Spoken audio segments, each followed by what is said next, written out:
बातचीत चल रही थी। असल में हम घर में बैठे हैं, ये कोई बहुत बड़ा साहित्यिक ऐसा अनुष्ठान नहीं है, बस आप मुझे प्यार करते हो, मैं आपको प्यार करता हूँ। भाई जो कह रहे थे कि कैसे दोस्तों के साथ आपका इतना लगाव है, खाली दोस्तों के साथ ही नहीं, हर वो व्यक्ति जो मेरे या हमारे संपर्क में आता है या आ सकता है, अगर उससे मैं अपेक्षा करता हूँ कि वो मुझे प्यार करे, तो अगर मैं नहीं करूँगा तो फिर ये अपेक्षा करना गलत है। तो मुझे भी वो और प्यार करना, शायद साहित्यकार बैठे हैं, करना शब्द ही गलत है। प्यार तो आपके भीतर होता है, और जब होता है तो फिर वो सबको मिलता है, उसको देना नहीं पड़ता, उसको करना नहीं पड़ता। ये क्रियाएं तो होती ही नहीं है, ये उपज है, ये फल है, ये सबके में वितरित होता है। खैर, कुछ रचनाएं मैंने चुनी हैं इसलिए कि शाम तभी होगी पूरी जब मेरी रचनाएं भी हों। अब इतनी बातचीत करने के बाद दुविधा ये होती है कि हम कहाँ से शुरू करें। मैं सबसे पहले उस कविता से शुरू कर रहा हूँ जिसके उन्वान से ही किताब छपी है, सफ़र की तलाश। और मैं आपको बताऊँ, राजेंद्र गौतम जी आज यहाँ नहीं हैं, उन्होंने इसकी भूमिका लिखी है, पहली पुस्तक की भूमिका उन्होंने ही लिखी थी। तब मैंने पगडंडियाँ रखा था नाम, अब सफ़र की तलाश रखा है। लगभग पगडंडियाँ भी बनाने का मकसद यही था कि पगडंडियाँ व्यक्ति खुद बनाता है, वो सरकार नहीं बनाती, उसके राजमार्ग नहीं होते। पगडंडी तो आप एक रास्ते पर यूँ समझ के कि सुगम हो जाएगा, ये छोटा हो जाएगा, तो आप चलते हैं तो पगडंडी बन जाती है, और फिर उस पर लोग चलें, लेकिन पहले कोई ना कोई तो अपने ढंग की पगडंडी खुद बनाता है। तो मेरा मन यही था कि मैं अपने रास्ते खुद बनाऊं, तो वो पगडंडी इसीलिए नाम रखा गया। अब जब इतने बरस हो गए, नाम दोबारा रखना था तो पगडंडी 2 तो रख नहीं सकता था। पगडंडी 2 तो हमारे बांगा जी ने प्रकाशित कर ली है, तो मैंने फिर रखा इसका नाम सफ़र की तलाश। और अगर इस कविता को सुनेंगे तो फिर आपको मेरा व्यक्तित्व तो शायद कुछ थोड़ा बहुत खुल के आ जाए। कि घर से बाहर निकलते ही उपलब्ध हैं सड़कों के मौन निमंत्रण। घर से बाहर, ये रचना में आपको, हर रचना की एक कहानी होती, कविता की एक कहानी होती। ये तब रचना आई, मैं आपको बताऊं, बड़ा अच्छा संस्मरण है। मेरी एक कुलीग ओशो की फॉलोअर थी, मैं भी प्रभावित हो गया। मुझे भी लगा कि ओशो के कहन में और लिखन में बहुत कुछ ऐसा है जो नया है, इसको अनुकरण करना चाहिए। लेकिन भीतर से मैं आर्य समाजी था, और बड़ा पक्का आर्य समाजी था। तो एक शाम प्रगति मैदान में पुस्तक मेले का उद्घाटन करने ओशो जी आए थे। मैं बहुत लंबी कहानी नहीं सुनाऊंगा। ओमानंद जी सरस्वती उनके दिल्ली की ब्रांच को देखते हैं, मतलब सफदरजंग इनक्लेव में, जहाँ ओम प्रकाश आदित्य जी, सुरेंद्र शर्मा जी, विनोद खन्ना जी, ये सब लोग जाते थे। तो वहाँ उन्होंने मुझे बुलाया और ये कहा कि प्रगति मैदान में आप 15 मिनट के लिए ओशो से बात करेंगे। हमने उनसे समय ले लिया। मैं 15 मिनट बात करने के लिए वहाँ 4 घंटे इंतज़ार करता रहा, लेकिन जब 15 मिनट का समय आया तो वहाँ से भाग आया। मैंने बात नहीं की। कारण यही था, कहीं भीतर मेरे डर था कि ये हिप्नोटाइज कर लेते हैं या आपको अपने माया जाल में फंसा लेंगे, और तुझसे बात क्यों करेंगे, तू है क्या चीज़। तो मैं डर के निकल आया।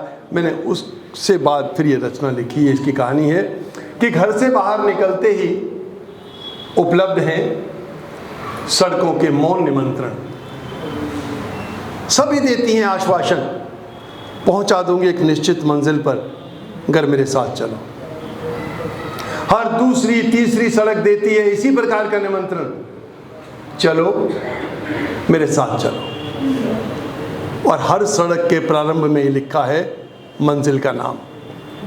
अब देख लो, हर सड़क के प्रारंभ में ही लिखा है मंजिल का नाम। उस पर जाना निश्चित लक्ष्य पाना, फिर ऐसी राह क्यों जाना।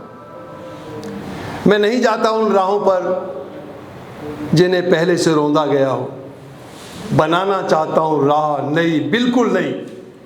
जानता हूँ ऐसा करने को कुछ वृक्ष गिराने होंगे, कुछ पत्थर हटाने होंगे, ढोनी होगी कुछ मिट्टी, कुछ कांटे उठाने होंगे, पर राह जो ऐसे में बनेगी मुझसे जानी जाएगी। क्या बात। पर राह जो ऐसे में बनेगी मुझसे जानी जाएगी। हर कदम एक मंजिल पीछे छूट जाएगी, फिर मंजिल का लोभ किसे है। मंजिल तो अंत है, मज़ा सफ़र का है, और सफ़र का मज़ा अनंत है। मुझे मंजिल नहीं, सफ़र की तलाश है। तो उस से प्रेरित होकर रचना आई। अभी एक रचना, असल में बहुत मुश्किल है कि किस तरह से हम इस क्रम को बांधें, क्योंकि कल तक तो मैं किसी वर्कशॉप में था 2 दिन में, और आज ये मुझे लगा कि ये काम करना होगा, लेकिन फिर भी मैं चश्मा लगा के कुछ कविताएं आपके साथ प्रस्तुत। एक रचना मैं आपको दे रहा हूँ। ये रचना अभी पिछले दिनों मैंने फेसबुक पे जावेद अख्तर जी पढ़ रहे थे, तो उन्होंने इतना बताया कि मैंने मेरा कमरा नाम से कविता लिखी। अभी बिल्कुल फ़िलहाल महीना पहले मैंने रचना सुनी, तो मैं डर गया, क्योंकि मैंने जो रचना लिखी उसका नाम भी मेरा कमरा है, पर मेरी तो 1970 की लिखी हुई है। तो मैंने सोचा कभी कोई मुकदमा हुआ तो 70 का काम तो मेरा पक्का है, क्योंकि तब तक तो छप चुकी थी, तो शायद। लेकिन जब मैंने सुना तो उनकी कविता सिर्फ मेरा कमरा तक मेरे से मिलती थी, बाकी उनका सब कुछ अपने कमरे में था, मेरा सब कुछ अपने कमरे में है। मैं अपने कमरे को बयान कर रहा हूँ। मैं आपको बता दूँ, मेरे हॉस्टल का कमरा है।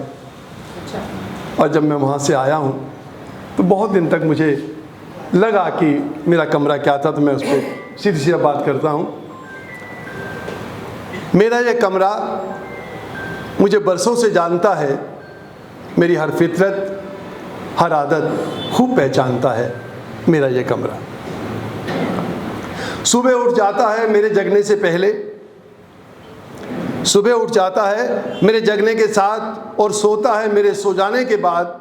बहुत कुछ जुटाया है मैंने इसके लिए, इससे संभलता नहीं और मैं संभालता नहीं, किसी बिगड़ैल बच्चे की तरह। बहुत ध्यान रखता है मुझा मेरा ये कमरा, बहुत ध्यान रखता है मेरा ये कमरा। कभी अकेला छोड़ चला जाऊं और रात देर से लौटना चाहूं तो इससे डर लगता है। अब बिम देखिए, कभी अकेला छोड़ चला जाऊं और रात देर से लौटना चाहूं तो इससे डर लगता है। देर रात इसका कुंडा, तब ये होते थे, इतने जोर से देर रात इसका कुंडा इतना गुस्साता है कि घंटों पहले सोए पड़ोसियों को जगा उठाता है। बना रहता है कड़क सख्त मिजाज हमेशा मेरे दादा की तरह, बना रहता है कड़क सख्त मिजाज हमेशा मेरे दादा की तरह।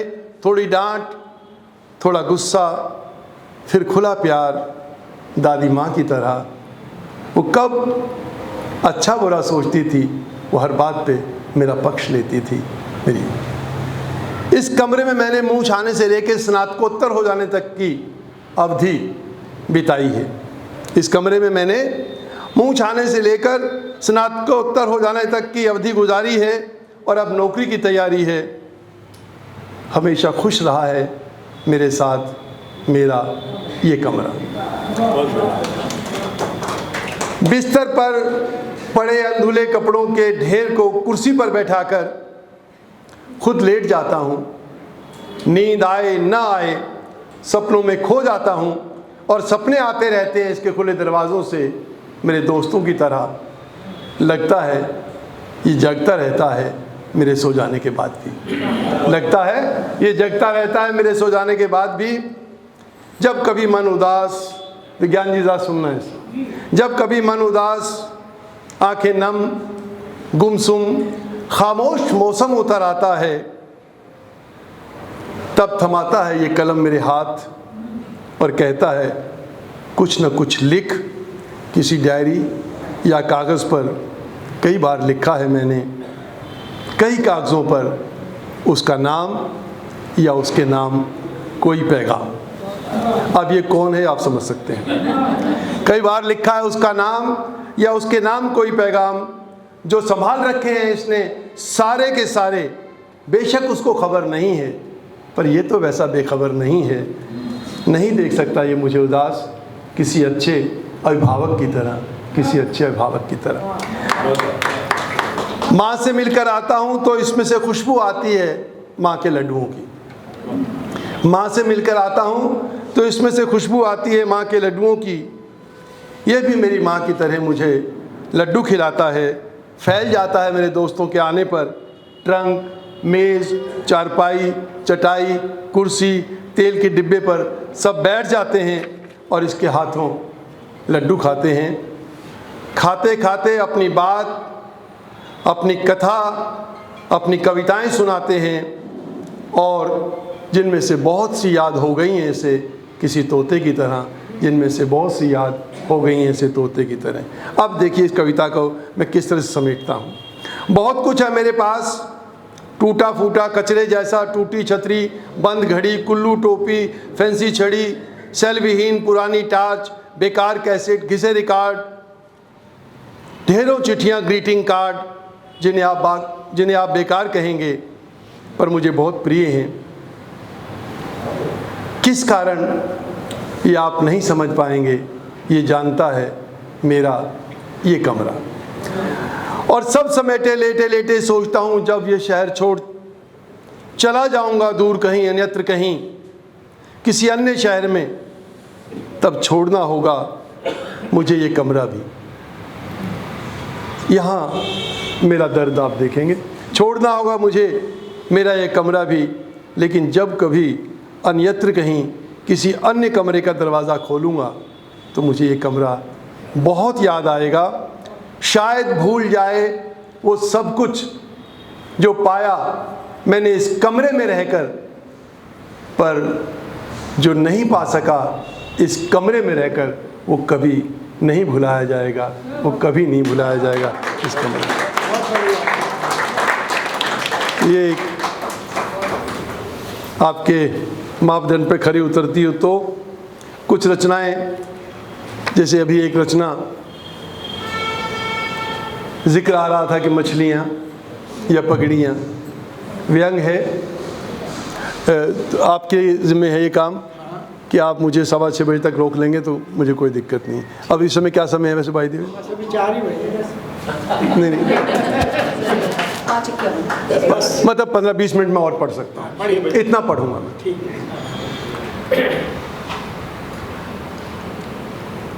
ये व्यंग है और पता नहीं कैसे कहाँ से कोई शब्द आ जाता है, कोई बिंब आ जाता है। मछलियाँ तड़प रही हैं ताल में, मछलियाँ तड़प रही हैं ताल में, क्या कहा? खेल रही हैं। हो सकता है, पर लगता है कुछ काला है दाल में। मछलियाँ तड़प रही हैं ताल में, क्या कहा? खेल रही हैं। हो सकता है, पर लगता है कुछ काला है दाल में। सुनो, शहर में सर्कस आया है, देखने चलोगे? कहते हैं शेर नाचता है। शेर नाचेगा नहीं, अगर नाचता है तो शेर नहीं। शेर नाचेगा नहीं, अगर नाचता है तो शेर नहीं। क्यों बेकार बहस करते हो? नहीं, मैं कानून नहीं बनाता, फिर बहस किस बात की? हाँ, तुम सच जानना नहीं चाहते। गरीब की कमर झुकी रहती है, इसलिए उसे और झुकाना बहुत आसान है। एक सिक्का फेंको जमीन पर और देखो एक साथ कितनी कमर झुक जाएंगी। फिर उनके सर पर ताज या पगड़ी थोड़े होती हैं जो गिर जाएंगी। हाँ, तुम सच जानना नहीं चाहते। गरीब की कमर झुकी रहती है, इसलिए उसे और झुकाना बहुत आसान है। एक सिक्का फेंको ज़मीन पर और देखो एक साथ कितनी कमर झुक जाएंगी। फिर उनके सर पर ताज या पगड़ी थोड़े होती हैं जो गिर जाएंगी। बेतुकी बात, पगड़ी की बात करते हो। पगड़ी है किसके सर पर आज? पगड़ी है किसके सर पर आज? पगड़ियाँ मछलियाँ नहीं होती जो रहती हैं जल की, ताल की। पगड़ियाँ तो छत पर बदल लेती हैं सर। क्यों बेकार उलझा रहे हो, बहका रहे हो? मछलियों की सोचो जो तड़प रही हैं ताल में, मछलियों की सोचो। ऐसे ही मैं इसको बंद कर देता हूँ, क्योंकि मैं जो याद है वही सुना सकता हूँ आपको, अच्छे से सुनाऊँ। कौन सी? एक रचना मुझे बहुत प्रिय है। हालांकि हम जितने लोग शहरों में आके बस जाते हैं, एक मन में हमेशा ये उम्मीद सी जगी रहती है कि जब कभी मैं अपने गांव लौट कर जाऊंगा तो फिर वो पहला सा सब कुछ माहौल मिलेगा, वो सब कुछ मुझे वैसा ही मिलेगा, और उस ठंडी हवा में उस संबंधों की जो ऊर्जा है उसको जी पाऊंगा। लेकिन मैंने रचना में क्या लिखा है आपके सामने पेश कर रहा हूँ कि मेरा मन ऊब गया इस शहर से, मेरा मन ऊब गया इस शहर से, भाग जाना चाहता हूँ दूर अपने छोटे से गांव में जहाँ दिन उगता था मुर्गे की बांग से। या इस शहर में ये पहचानना मुश्किल है कौन सा हूटर दिन निकलने से पहले और कौन सा बाद का है। वहाँ दिन शुरू होता था फसलों की महक और पक्षियों की चहक से। अब गांव का दृश्य, वहाँ दिन शुरू होता था फसलों की महक और पक्षियों की चहक से, यहाँ शुरू होता है बेमुद्दा फिजूल बहस से। सच मेरा मन ऊब गया इस शहर से। मैं गांव से भागा था शहर को लूटने, और इस शहर ने मुझे लूट लिया। मैं गांव से भागा था शहर को लूटने, और इस शहर ने मुझे लूट लिया है। अब मुझ में बचा ही क्या है मेरे गांव का? मैं नहीं उगा सका गमलों में फूल, क्या सिर्फ कैक्टस ही उगते हैं? मैं नहीं उगा सका गमलों में फूल, क्या सिर्फ कैक्टस ही उगते हैं? सड़कों के किनारे बेगन बेलिया लगा है, फूलों से भी कांटों का काम लेते हैं लोग। सच मेरा मन ऊब गया इस शहर से, सच मेरा मन ऊब गया इस शहर से। घर के सामने म्यूनिसिपैलिटी पार्क में लगे इकलौते पेड़ की छां तले, दिल्ली। घर के सामने म्यूनिसिपैलिटी पार्क में लगे इकलौते पेड़ की छां तले जी चाहता है नंगा लेट जाऊं और कोई पुराना गीत गाऊं, पर नहीं, ऐसा नहीं हो सकता। माली जाने दे डाले कितनी बड़ी गाली, और पड़ोसी बेशर्मी आवारागर्दी की रपट लिखा दे, क्योंकि शहर में नंगा होना जुर्म नहीं है, पर होना चाहिए फैशन में। इस शहर में नंगा होना जुर्म नहीं है, पर होना चाहिए फैशन में। ऐसे दोहरे और कंफ्यूज लोगों से मेरा मन ऊब गया है, मेरा मन ऊब गया इस शहर से। चांदनी रात में छत पर लेटकर तारे गिनने का मन करता है। चांदनी रात में छत पर लेटकर तारे गिनने का मन करता है। कानपुर और कलकत्ता में जहाँ, जो मैं अब आगे कहने वाला हूँ वो चीज़ें हैं कि तारे गिनने का मन करता है, पर इस शहर में चांद तो कभी दिखा नहीं, फिर तारों की बिसात क्या? इस शहर में चांद तो कभी दिखा नहीं, फिर तारों की बिसात क्या? हर रोशनी के नाम पर सड़कें जगमगा रही हैं, भीतर के अंधेरे छुपा रही हैं। सच मैं इस शहर छोड़ चला जाऊंगा दूर अपने छोटे से गांव में, ये सोच मैं लेट गया अपने महंगे किराए वाली तंग कोठरी में। तभी किसी ने दरवाज़ा थपथपाया, मैं घबराया। ज़रूर गांव से छोटा भाई आया होगा, उसने भी शहर लूटने का प्लान बनाया होगा। दरवाज़ा खोला तो वही खड़ा था, दरवाज़ा खोला तो वही खड़ा था। गांव में होता तो यकीनन उसे मेरे पांव छूने थे, पर शहर में ये सब मैं बहुत पहले देख चुका था। सो चुप रहकर सहकर पूछा, छोटे गांव में सब कैसे हैं? बोला, भैया अब तो गांव में भी सब शहर जैसे हैं, अब तो गांव में भी सब शहर। तो ये इतना बड़ा परिवर्तन हमने देखा है, और अब गांव भी गांव कहाँ रहे हैं वो बातें नहीं। तो ये मैं प्रयास कर रहा हूँ, अगर आप जब आपको लगे कि अब बस यार बहुत हो गया, तो एक किसी के कोई कह देना, मैं उसने मना कर दूँगा। मैं एक आपको और रचना सुना रहा हूँ जो कोरोना में मेरे एक दोस्त का मुझे फ़ोन आता है। सच ये रचना भी मेरे बहुत करीब की है। तो जब मैंने उसे कहा कि यार आजा, तो उस समय एक ही उत्तर होता था कि कोरोना है, थोड़ा ठहर जा, फिर आ जाऊँगा। मन तो बहुत कर रहा है, लेकिन अभी कोरोना है तो डर लगता है। ये रचना मैं आज शायद दूसरी बार पढ़ रहा हूँ। इससे पहले मैंने एक ही बार GIE में पढ़ी थी, तब कोरोना अभी हटा ही था। फिर उसके बाद रेफरेंस नहीं बना तो मैंने नहीं पढ़ी, लेकिन आज मुझे लग रहा है कि मुझे वो जो दोस्ती की आप बात कर रहे थे उसी को शायद यहाँ मैंने डालने की कोशिश की है। आप देखिए,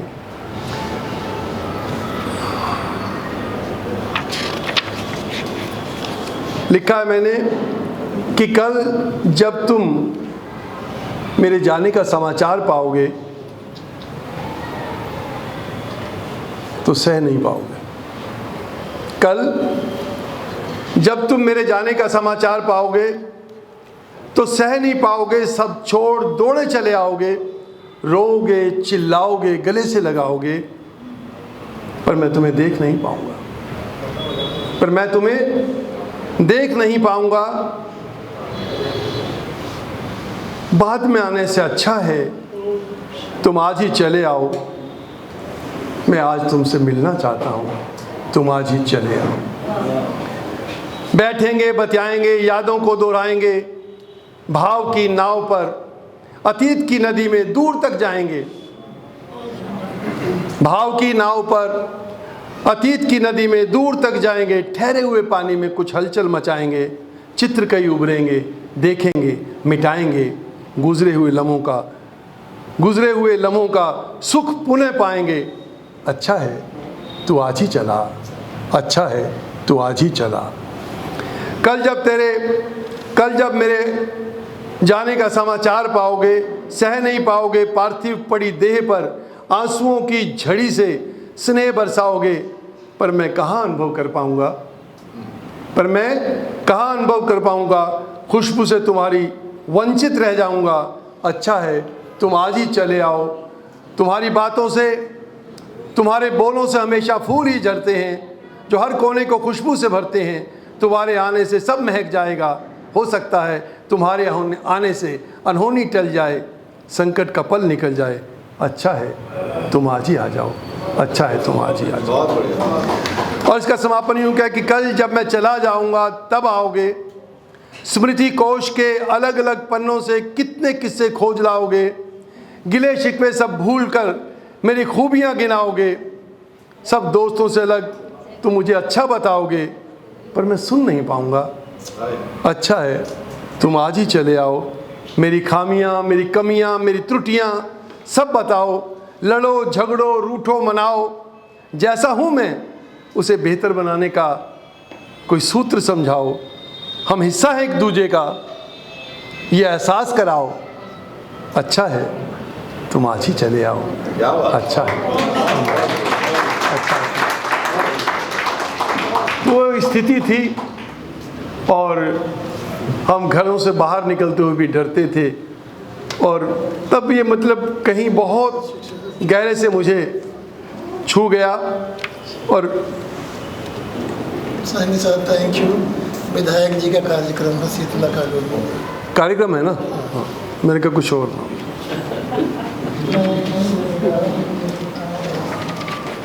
मैं आपको एक रचना और सुना के फिर बंद कर रहा हूँ। हालांकि ये देखिए 2-3 रचनाएं, एक की बजाय 2-3 सुना रहा हूँ। ये बहुत छोटी, मतलब 30 सेकंड से ऊपर की रचनाएं नहीं हैं, लेकिन इसके लिए पूरा मंच।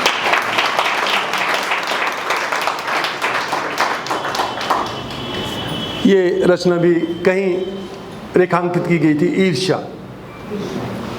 बहुत ऐसा नैसर्गिक गुण है ये, मैं से अवगुण नहीं कहता हूँ, गुण, कि चाहे अनचाहे हमारे भीतर अपने आप उपज जाती है, और फिर उसके बाद की प्रक्रिया क्या होती है वो आप सब जानते हो।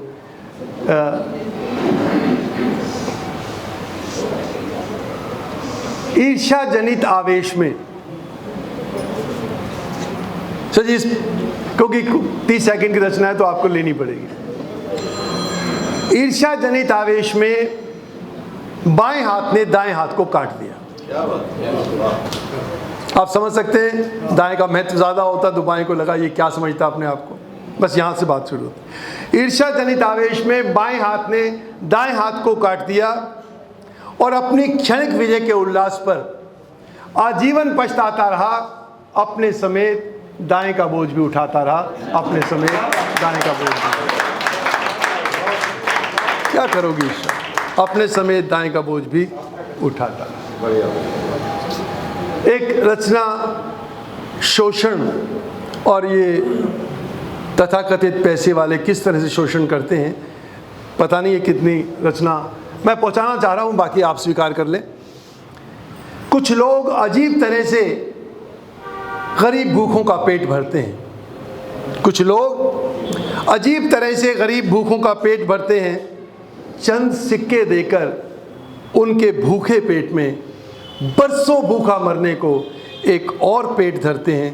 कुछ लोग अजीब तरह से गरीब भूखों का पेट भरते हैं। और एक रचना मुझे लगता है कि अब मैं अगर आप चाहें तो छोड़ भी सकता हूं। चलिए फिर, अगर आपका मन है तो एक रचना मैंने लिखी है और उसमें ये रहा कि आज से 10-20 साल बाद क्या होने वाला है। तो परिकल्पना थी मेरी, ऐसी बहुत कवियों ने औरों ने भी लिखी है, लेकिन मैं बिल्कुल सबसे अलग हट के क्या लिख रहा हूँ। देखिए कि बदलाव की आंधी तेज़ी से आ रही है, चहु और अपना रंग दिखा रही है। कल के चित्र विचित्र होंगे, बदले हुए चरित्र होंगे, लोग भी होंगे, रोग भी होंगे, महलों के सब भोग भी होंगे, पर पहले सी बात ना होगी, धवल चांदनी रात ना होगी। दोबारा से पढ़ता हूँ कि बदलाव की आंधी तेज़ी से आ रही है, चहु और अपना रंग दिखा रही है। कल के चित्र विचित्र होंगे, बदले हुए चरित्र होंगे, लोग भी होंगे, रोग भी होंगे, महलों के संग भोग भी होंगे, पर पहले सी बात ना होगी, धवल चांदनी रात ना होगी। क्या नहीं होगा? बच्चों में बचपन ना होगा और यौवन में भी दम ना होगा। बच्चों में बचपन ना होगा, यौवन में भी दम ना होगा, बुढ़ापा इकले ही कटेगा, कहीं भी अपना पन ना होगा, कहीं भी अपना पन ना होगा। अब रचना को देखिए कि हवा कहीं भी शुद्ध ना होगी। कोरोना में बहुत से बिंब सार्थक हुए, ये रचना बहुत पहले की है। हवा कहीं भी शुद्ध ना होगी, ऑक्सीजन तब बिका करेगी। हवा कहीं भी शुद्ध ना होगी, ऑक्सीजन तब बिका करेगी। मास्क मुखों पर चढ़े रहेंगे, सूरत सबकी छिपी रहेगी। रेखा जीनत माधुरी सबका चेहरा यकसा हो जाएगा। सुर्ख गुलाबी गाल होठ संग सौंदर्य बोध भी खो जाएगा। आने वाले नए दशक में, आने वाले नए दशक में क्या लिखा कि बिन प्रसव पीड़ा के माँ टेस्ट ट्यूब बेबी ला पाएगी। बिन प्रसव पीड़ा के माँ टेस्ट ट्यूब बेबी ला पाएगी। ममता की चादर तब केवल एक रुमाल सा रह जाएगी। एक शक्ल के बच्चे होंगे, एक अकल के बच्चे होंगे। क्लोन क्रांति पूरे विश्व को बुरी तरह भरमा जाएगी। आने वाले नए दशक में, आने वाले नए दशक में विश्व पूरा एक गांव सा होगा, हर कोई मोबाइल होगा। विश्व पूरा एक गांव सा होगा, हर कोई मोबाइल होगा। अभी दिखा जो अमेरिका में, अगले पल इजराइल होगा। सफ़र की दूरी मिट जाएगी, अन्य दूरियां बढ़ जाएंगी। सफ़र की दूरी घट जाएगी, अन्य दूरियां बढ़ जाएंगी।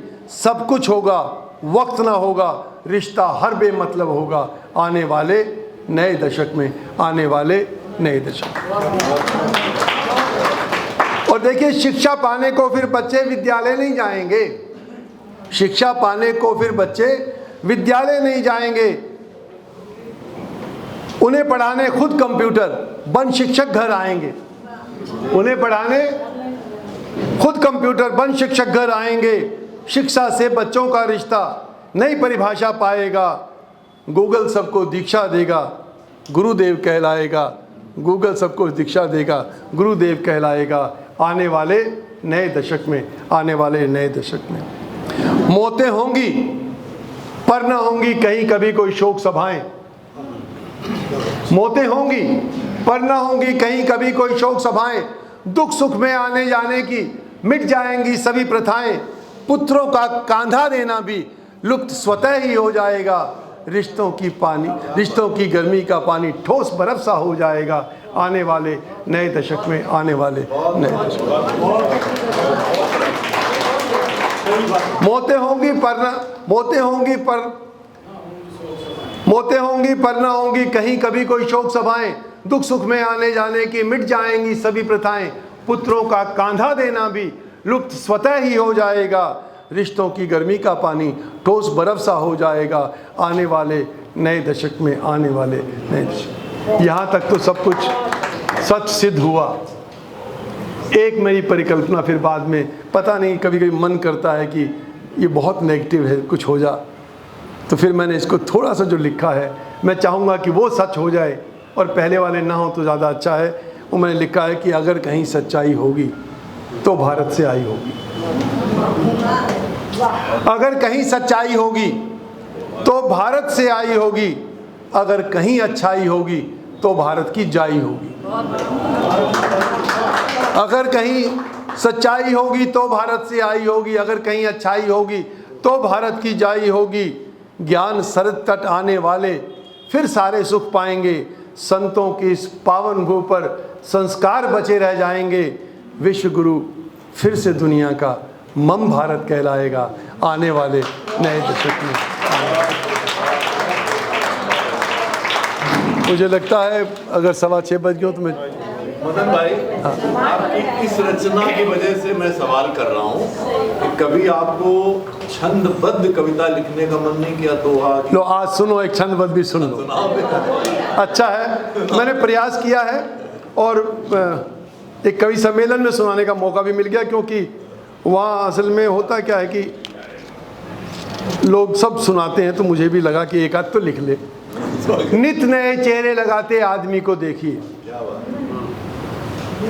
नित नए चेहरे लगाते आदमी को देखिए, जो नहीं है वो जताते आदमी को देखिए, खुद से और खुदा से झूठ रोज रोज बोलकर झूठ से जीवन चलाते आदमी को देखिए, झूठ से जीवन चलाते आदमी को देखिए। इसी आदमी के उस पर फिर मैंने लिखा कि आदमी में बाकी अब कितना बचा है आदमी, आदमी में बाकी अब कितना बचा है आदमी, दरिंदों से भी 2 कदम आगे बढ़ा है आदमी, दरिंदों से भी 2 कदम आगे बढ़ा है आदमी, झूठ और फरेब की जिंदा एक तहरीर है, क्या था देखिए और क्या बना है आदमी, क्या था देखिए और क्या बना है आदमी, आदमी को आज देखो चल रहा है आदमी, आदमी को आज देखो चल रहा है आदमी, झूठ को बता के सच बदल रहा है आदमी,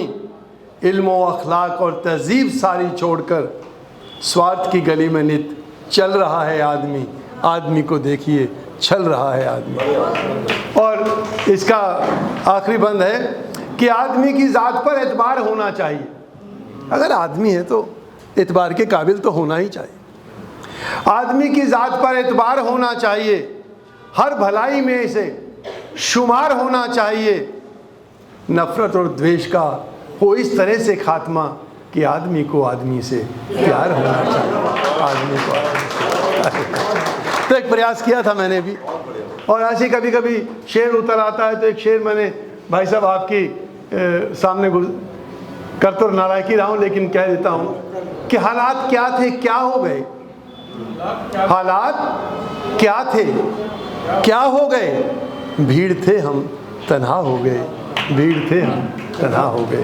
तो मेरा ख्याल है मैं इसे, क्योंकि ये ऐसी चीज़ है कि मुझे लग रहा है कि मैं सब मुझे सुन रहे हैं और कुछ को ये लग रहा है कि यार बस भी कर कब तक, तो खैर, लेकिन मैं 2 शब्द और कहना चाहूँगा। हाँ जी, आप कुछ कहना चाहूँगा? आपका सफ़र ये तो जाहिर है कि जब अफेयर से शामिल हो जाएगा,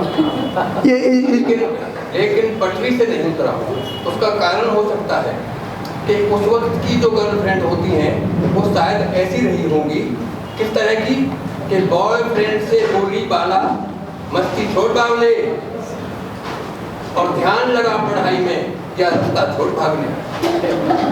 ऐसा है, 2 चीज़ें मैं, आप अगर मुझे इजाज़त दें तो कह दूं। एक तो गर्लफ्रेंड शब्द मुझे बहुत बुरा लगता है, हम फ्रेंड क्यों नहीं हो सकते? मतलब कमाल कर दिया आपने, ये रिश्तों को किस तरह से ऐसे डिफ़ाइन करते हैं कि कोई ऐसा शब्द नहीं होता जहाँ आपकी मित्रता हो जाए फिर वो कोई हो, इसमें आपको मुझे लगता है कि बहुत डिफ़ाइन करने की ज़रूरत नहीं होती।